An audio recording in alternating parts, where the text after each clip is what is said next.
पर सोमेश्वर शिव महापुराण की कथा आप सुन रहे हैं।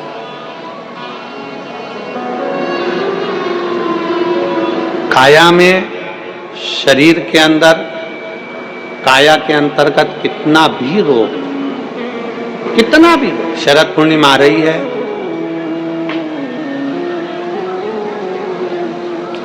सोलह तारीख के रात्रि के समय पर, शाम का समय हो, प्रदोष काल का समय हो, अगर डॉक्टर ने कह दिया कि शरीर में ये रोग है और ये रोग जाने वाला नहीं है, ये रोग समाप्त होने वाला नहीं,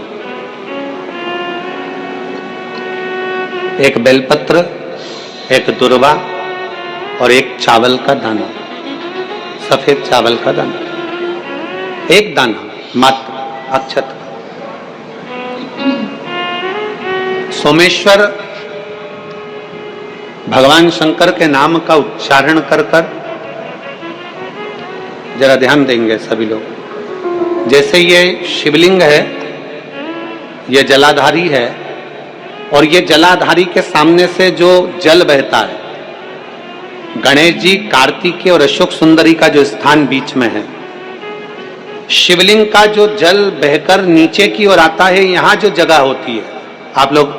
आस्था चैनल के माध्यम से आप इसका स्मरण कर सकते हैं। और दूर दूर अगर दिखाई नहीं दे रहा हो तो आप उसको बाद में चैनल पर, कथा के बाद में आप लोग आस्था चैनल खोलकर या यूट्यूब पर उस कथा के अंतर्गत आप उसको देख सकते हैं। ये शिवलिंग जलाधारी, जल बहने का स्थान,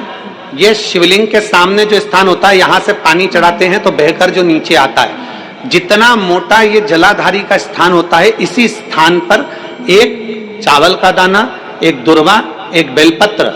खड़ी की खड़ी यहां समर्पित करें। बेलपत्री का डंडी का मुख नीचे हो, बड़े पत्ती का मुख ऊपर की ओर, दुर्वा का भाग ऊपर की ओर हो, चावल का एक दाना यहां समर्पित कर दें। और बाबा देवादिदेव महादेव को यहां समर्पित करने के बाद सोमेश्वर महादेव का श्री शिवाय नमस्तुभ्यम का स्मरण कर कर अपने रोग, जो भी बीमारी है उसका स्मरण कर कर बाबा से प्रार्थना करें। उसमें से बेलपत्री और दुर्वा